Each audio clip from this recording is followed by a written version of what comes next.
I met the NEDA convener along with my party president, former Minister Mewar Jamatya, leader of the opposition Animesh, and Brishiketu Vishwajit Koloy, and we had extensive talks. And the Home Minister had spoken to the NEDA convener. He also called me up, and they have assured that there are certain technical processes which have to be put in process, and they have assured us that the process of appointing an interrogator will be done very soon. They asked us to be patient and to trust his word and commitment on it. And today the NEDA convener will also be issuing a statement regarding the same. So therefore we will wait and see what the statement is, and then we will obviously wait for the appointment of the interrogator.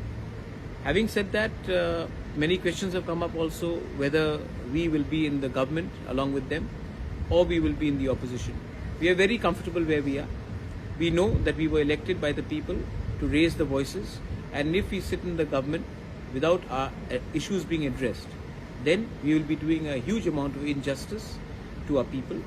So we have decided that we will not sit in the government, but keep on raising the voices of our people, the grievances, the problems of the indigenous Tiprasa.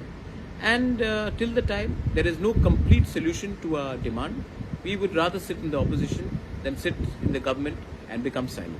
So that's our stance.